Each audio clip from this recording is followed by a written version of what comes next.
Mi nombre es Esperanza Valdez Thompson y después de 5 años de matrimonio con James Thompson, había aprendido a navegar las aguas traicioneras de las cenas familiares con mi suegra. Lo que no esperaba era que en nuestro 5º aniversario de bodas, ella intentaría destruir no solo mi matrimonio, sino también mi estatus legal en el país. La elegante mansión victoriana de la familia Thompson en Pacific Heights estaba decorada impecablemente para la ocasión. Candelabros de cristal bañaban el comedor en luz dorada, mientras que arreglos florales de peonías blancas adornaban cada superficie. Margaret Thompson había insistido en organizar nuestra celebración de aniversario, una oferta que James y yo habíamos aceptado reluctantemente después de meses de presión familiar. Es solo una cena, cariño, me había asegurado James esa mañana mientras me abotonaba el vestido azul marino que había elegido cuidadosamente. Mamá ha estado comportándose mejor últimamente. Si tan solo hubiera sabido lo equivocado que estaba.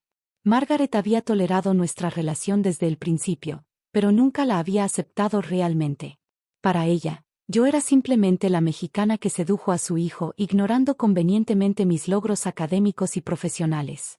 Lo que ella no sabía era que mi historia personal era mucho más compleja de lo que había permitido que conociera. Como directora de desarrollo internacional en una prestigiosa firma de consultoría, había pasado los últimos 10 años construyendo puentes comerciales entre Estados Unidos y América Latina. Mi oficina en el Distrito Financiero de San Francisco manejaba contratos por valor de cientos de millones de dólares, facilitando inversiones que creaban empleos en ambos lados de la frontera. Pero para Margaret, mi acento ligero y mi apellido de soltera eran evidencia suficiente de que no pertenecía a su mundo de privilegio heredado. Esperanza, Margaret me saludó en la puerta con su sonrisa perfectamente ensayada. ¿Qué exótica te ves esta noche?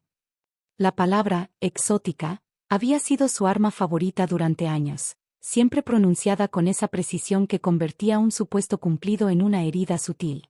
Gracias, Margaret. La casa se ve hermosa. James apareció detrás de mí, poniendo una mano protectora en mi espalda. Como abogado corporativo especializado en derecho internacional, él entendía mejor que nadie las sutilezas del racismo disfrazado de cortesía sureña. ¿Ya llegaron todos los invitados?, preguntó James mientras entrábamos al salón principal. Casi todos. Estamos esperando al invitado de honor.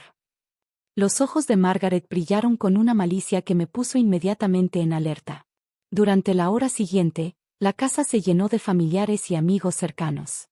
El tío Richard con sus historias interminables sobre sus días en Wall Street. La prima Jennifer exhibiendo su nuevo anillo de compromiso como si fuera un trofeo de guerra. Y por supuesto, el hermano menor de James, Kevin, quien siempre se las arreglaba para hacer comentarios sobre mi perspectiva única en las conversaciones sobre política. Esperanza, Kevin se acercó mientras yo contemplaba el jardín a través de las ventanas francesas. James me contó que tu empresa firmó otro contrato importante. ¿Más fábricas en México? En realidad, centros de desarrollo tecnológico en Colombia y Argentina. Estamos expandiendo la presencia de empresas estadounidenses en el sector de software. Ah, claro. Supongo que conoces a los contactos correctos allá abajo. Allá abajo. Como si todo el hemisferio sur fuera un monolito indistinguible. Sonreí diplomáticamente. Años de experiencia me habían enseñado a elegir mis batallas cuidadosamente. La verdadera tensión comenzó durante la cena. Margaret había preparado un banquete que rivalizaba con los mejores restaurantes de la ciudad, claramente diseñado para impresionar a su misterioso invitado de honor, quien aún no había llegado. Los platos se sucedían uno tras otro: consomé de langosta, ensalada de endivias con peras, cordero Wellington con salsa de menta. Esperanza, querida, Margaret alzó su copa de vino. ¿Nos contarías sobre tu proceso de inmigración? Estoy segura de que nuestros invitados estarían fascinados de escuchar cómo llegaste aquí. El comedor se quedó en silencio. James dejó su tenedor con más fuerza de la necesaria, el sonido resonando contra la porcelana. Era una pregunta aparentemente inocente, pero cargada con la implicación de que yo era una forastera que había logrado infiltrarme en su círculo privilegiado.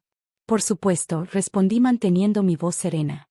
Llegué con una beca completa para estudiar mi maestría en Stanford.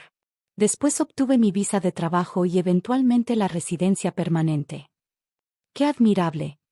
Margaret sonrió, pero sus ojos permanecían fríos.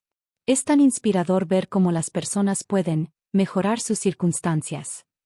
La condescendencia era palpable. Para Margaret, yo era un proyecto de caridad que su hijo había adoptado, no una profesional exitosa que había elegido construir mi vida en Estados Unidos. El timbre sonó justo cuando los postres eran servidos. Margaret se disculpó para recibir a su invitado especial, y pude escuchar voces en el vestíbulo principal. Cuando regresó, traía consigo a un hombre distinguido de unos 60 años, impecablemente vestido con un traje oscuro que gritaba diplomacia europea. Familia, anunció Margaret con orgullo evidente, me complace presentar al embajador Eduardo Mendoza, representante de México ante Estados Unidos. Mi corazón se detuvo. Embajador Mendoza. Eduardo.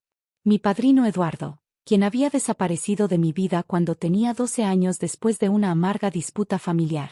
El hombre que me había enseñado a jugar ajedrez en las tardes de verano en Guadalajara, que me había regalado mi primer diccionario inglés-español, que había prometido que el mundo sería mi oyster si nunca dejaba de estudiar. Nuestras miradas se encontraron a través del comedor, y vi el reconocimiento instantáneo en sus ojos. Pero también vi algo más, una pregunta silenciosa sobre cómo quería manejar esta revelación inesperada. Embajador Mendoza, James se levantó para saludar al invitado de honor. Es un honor tenerlo en casa. El placer es mío, Eduardo respondió con la elegancia diplomática que recordaba de mi infancia. Margaret me contó que están celebrando su 5º aniversario. ¡Felicidades! Margaret prácticamente irradiaba satisfacción mientras dirigía a Eduardo hacia el asiento de honor junto a ella. Claramente había planeado esta invitación como una demostración de su propia importancia social, sin tener idea de las conexiones que estaba a punto de revelar inadvertidamente. Embajador, Margaret comenzó una vez que Eduardo estuvo sentado, me preguntaba si podría iluminarnos sobre ciertos aspectos del proceso de inmigración mexicana. Tenemos una situación familiar algo delicada. Mi sangre se congeló. El tono de Margaret había cambiado sutilmente, llevando una carga de malicia que reconocí inmediatamente. Esta no era una conversación casual sobre política migratoria, era el comienzo de un ataque personal. Por supuesto, Eduardo respondió diplomáticamente. ¿Qué aspecto específico le interesa? Margaret sonrió con la expresión de un depredador que había acorralado a su presa. Bueno, como puede ver, mi hijo James se casó con una mujer mexicana. La forma en que pronunció, mexicana, hizo que sonara como una enfermedad. Y últimamente he estado preocupada sobre la legitimidad de su estatus en este país. El silencio que siguió fue ensordecido. James se puso rígido en su silla, claramente horrorizado por la dirección que estaba tomando la conversación. El resto de los invitados intercambiaron miradas incómodas, pero nadie se atrevió a interrumpir. Vera, embajador. Margaret continuó, claramente disfrutando el momento. Tengo motivos para creer que el matrimonio de mi hijo es una farsa. Una unión convenient para obtener beneficios migratorios.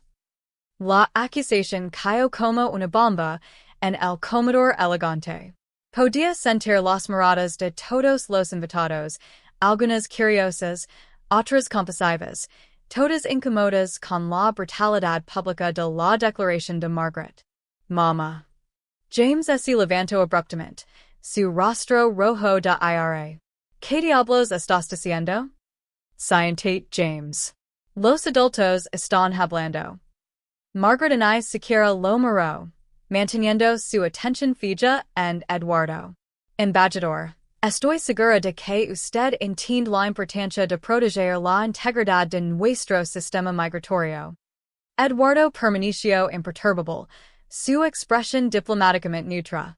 Ciertamente. ¿Y qué evidencia tiene de estas acusaciones? Margaret sonrió triunfalmente, sacando una carpeta que había estado escondida bajo su servileta. He estado investigando los antecedentes de Esperanza, su familia en México, sus registros financieros, su historial de visas. Mi corazón latía tan fuerte que estaba segura de que todos podían escucharlo. No por miedo, sino por la indignación pura de que esta mujer hubiera violado mi privacidad tan extensamente. ¿Y qué descubrió? Eduardo pregunto, su vos manteniéndose cuidadosamente neutral. Irregularidades. Periodos de tiempo sin explicar en sus registros educativos. Cambios de apellido. Connections familiares que no coinciden con su historia oficial. Margaret abrió la carpeta, esparciendo documentos por la mesa como si fuera evidencia en un juicio. Todo apunta a una identidad fabricada, diseñada para facilitar el fraude migratorio. Y es suficiente. James golpeó la mesa con tanta fuerza que las copas de vino temblaron. No voy a permitir que ataques a mi esposa con estas mentiras ridículas. No son mentiras, hijo. Y es hora de que enfrentemos la realidad. Margaret se dirigió directamente a Eduardo. Embajador, necesito su ayuda para iniciar el proceso de deportación. Esta mujer ha engañado a mi familia durante demasiado tiempo. El silencio que siguió fue absoluto. Incluso los sonidos de la cocina habían cesado, como si todo el universo hubiera pasado para procesar la magnitud de la traición que acababa de presenciar. Eduardo se levantó lentamente, su presencia llenando el comedor con una autoridad que no había estado presente antes. Cuando habló, su voz tenía la fuerza de la diplomacia internacional respaldada por décadas de experiencia. Señora Thompson, comenzó, y por primera vez desde que había llegado, su acento mexicano era pronunciado y orgulloso, encuentra sus acusaciones no solo infundadas, sino profundamente insultantes. Margaret parpadeó, claramente sin esperarse la respuesta directa. Embajador, solo estoy tratando de proteger a mi familia. Proteger. Eduardo rió, pero no era un sonido alegre. Señora, está atacando a una mujer que ha contribuido más a las relaciones entre nuestros países de lo que usted jamás entenderá. Se giro hacia mí, y en sus ojos six la misma tenura que recordaba de mi infancia. Esperanza, creo que es hora de que toda la familia conozca tu verdadera historia. El momento había llegado. Después de años de mantener mi privacidad, de proteger los detalles de mi pasado de la curiosidad invasiva de Margaret, finalmente tendría que revelar la verdad completa. Eduardo, dije levantándome para enfrentar a la mesa llena de rostros expectantes, no es necesario. Oh, pero creo que sí lo es. Su sonrisa era cálida, pero sus ojos mantenían la firmeza del acero diplomático. Especialmente considerando las acusaciones que se han hecho.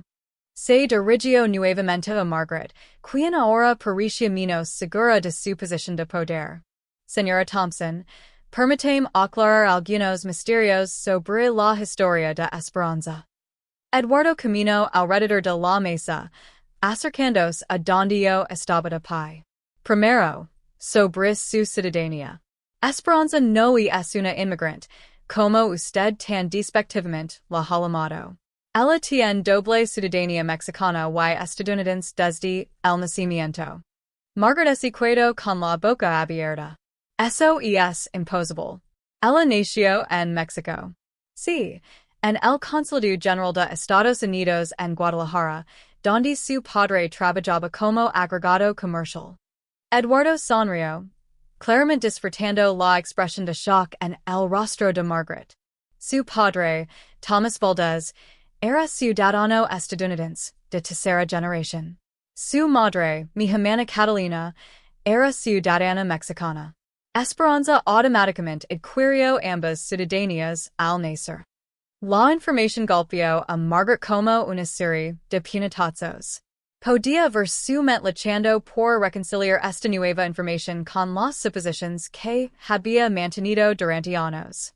Segundo, Eduardo continuó implacablemente, sobre los periodos sin explicar en sus registros educativos. Esperanza pasó 3 años de su adolescencia estudiando en internados suizos, financiados por una beca del gobierno mexicano para estudiantes excepcionales. Los registros no están disponibles públicamente porque fueron clasificados como parte un programa de intercambio diplomático. James me miraba con una expresión de asombro y orgullo creciente. Obviamente sabía que yo había estudiado en Europa, pero nunca le había contado los detalles del programa de elite que me había llevado allí. Y finalmente, Eduardo se acercó más a Margaret, su voz brillando a un tono que de alguna manera era más intimidante que cualquier grito, sobre las conexiones familiares que no coinciden con la historia oficial de Esperanza. Hizo una pausa dramática, permitiendo que la tensión se acumulara en el comedor silencioso. Soy Eduardo Mendoza, hermano de Catalina Valdez, tío de Esperanza, y su padrino desde el bautismo. Su voz se elevó ligeramente, levando todo el peso de su posición diplomática. También soy, como usted mencionó, el embajador de México ante Estados Unidos. Y puedo asegurar que cualquier intento de deportar a mi ahijada será recibido como un ataque diplomático directo contra mi gobierno. El color había drenado completamente del rostro de Margaret. Sus documentos, evidencia, yacen esparcidos por la mesa, ahora revelados como los papeles inútiles que siempre habían sido. Esto no puede ser verdad, murmuró, pero su voz carecía de la confianza arrogante que había mostrado minutos antes. ¿Le gustaría que le mi oficina en Washington para verificar mi identidad? Eduardo sacó su teléfono diplomático. O tal vez prefiere que contacte directamente a la Secretaría de Estado para discutir sus amenazas contra un ciudadano estadounidense que resulta ser mi familia directa? Eduardo, intervine suavemente. Creo que Margaret ha aprendido suficiente por una noche. Pero mi padrino no había terminado. Esperanza, has sido demasiado gentil durante demasiado tiempo. Esta mujer ha pasado años atacando tu carácter, cuestionando tu lugar en esta familia, y tratando como si fueras una ciudadana de segunda clase. Se dirigió a toda la mesa, su voz ahora levando la autoridad completa de su posición. Para aquellos que no lo sabían, Esperanza Valdez Thompson no solo es mi ahijada, sino también una de las profesionales más respetadas en relaciones comerciales internacionales. Su trabajo ha facilitado inversiones por valor de más de 500 millones de dólares entre nuestros países. Ha creado empleos, construido puentes culturales, y representado lo mejor de ambas naciones. James se levantó y camino hacia mí, tomando mi mano en una demostración pública de apoyo que me conmovió profundamente. Esperanza, ¿por qué nunca me conté sobre tu familia? ¿Por qué quería que nuestro matrimonio se basara en quién somos ahora, no en nuestras conexiones familiares? Respondí honestamente. ¿Y por qué sabía que tu madre encontraría alguna manera de usar esa información contra nosotros? Margaret finalmente encontró su voz, aunque sonaba quebrada y pequeña comparada con su arrogancia anterior. Yo no sabía. Pensé que estaba protegiendo a la familia. ¿Protegiendo de qué exactamente? Eduardo preguntó con frialdad diplomática. De una mujer educada, exitosa y legal que ama a su hijo y contribuye positivamente a la sociedad? O protegiendo su propia visión acerca de quien merece pertenecer a su círculo social. Las sigüeñas horas pairan en una extraña mezcla de tensión y reconciliación. Los invitados gradualmente se retiraron, claramente incómodos con haber presenciado el colapso público de las ilusiones de Margaret. Eduardo se quedó, compartiendo historias de mi infancia que hicieron reír a James y llorar a mi suegra por razones completamente diferentes. ¿Por qué desapareces de mi vida? Lo pregunté durante un momento de tranquilidad en el jardín, mientras Margaret se excusaba para procesar todo lo que había aprendido. Por orgullo estúpido, admitió. Tu padre y yo tuvimos una pelea sobre política, sobre el futuro de México, sobre tonterías que ahora parecen insignificantes. Cuando intent reconciliarme años después, tu familia se había mudado. Y pense que tal vez era mejor dejar el pasado en el pasado. Hasta esta noche. Hasta que six como esa mujer te trataba. Ningún padrino digno permite que alguien ataque a su ahijada de esa manera. Los días siguientes trajeron cambios dramáticos en la dinámica familiar. Margaret, enfrentada con la realidad de sus prejuicios y las consecuencias potenciales de sus acciones, comenzó un proceso de disculpas que fue doloroso para todos los involucrados. Esperanza. Me dijo una semana después durante una llamada telefónica incómoda, sé que no puedo decir lo que dije, pero quiero que sepas que estaba equivocada. Sobre todo. Aprecio la disculpa, Margaret. Pero necesito tiempo para procesar todo. Por supuesto. Y quiero aprender. Sobre tu cultura, sobre tu familia, sobre quién realmente eres. Era un comienzo. Aunque sabía que la reconstrucción de nuestra relación sería un proceso largo y difícil. Eduardo se convirtió en una presencia regular en nuestras vidas nuevamente. Las cenas dominicales con él se volvieron una tradición, donde James podía escuchar historias de mi juventud que yo nunca había compartido. Mi padrino también se convirtió en un mentor profesional invaluable, abriendo puertas en el mundo diplomático que expandieron significativamente mi carrera. ¿Sabes qué es lo más irónico de todo esto? Me dijo James una noche, 6 meses después del incidente. Mamá invitó al embajador precisamente porque quería impresionar a alguien importante. Nunca se imaginó que le daría la vuelta a toda su operación. Tu madre cometió el error clásico de asumir que conoce toda la historia, respondí.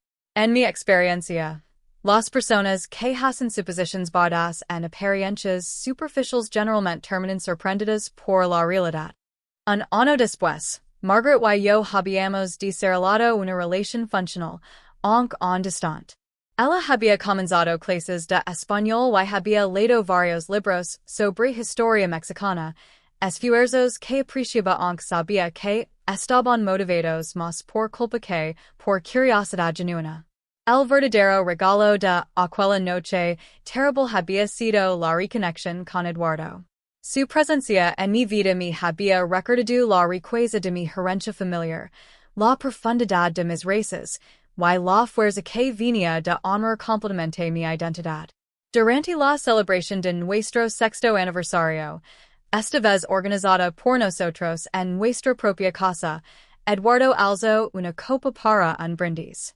Por esperanza, dijo. Que me enseñó que a veces las mayores traiciones nos llevan a las mayores verdades. Y por James, quien tuvo la sabiduría de elegir una compañera que es mucho más extraordinaria de lo que su familia inicialmente entendió. Mientras miraba alrededor de nuestra mesa, llena de amigos verdaderos, colegas respetados, y familia que finalmente me conoce completamente, pensé en las palabras de Margaret aquella noche. Esta mujer ha engañado a mi familia durante demasiado tiempo. Tenía razón, pero no de la manera que había pensado. No había engañado a nadie sobre mi identidad, simplemente había permitido que sus prejuicios los siguieran a quien realmente era. Y cuando finalmente la verdad salió a la luz, resultó ser mucho más brillante de lo que cualquiera de nosotros había anticipado. El intento de Margaret de deportarme había resultado en mi elevación completa dentro de la familia y la comunidad. Su inmigrant illegal resultó ser una ciudadana con conexiones diplomáticas que ella no podría haber imaginado en sus pesadillas más salvajes.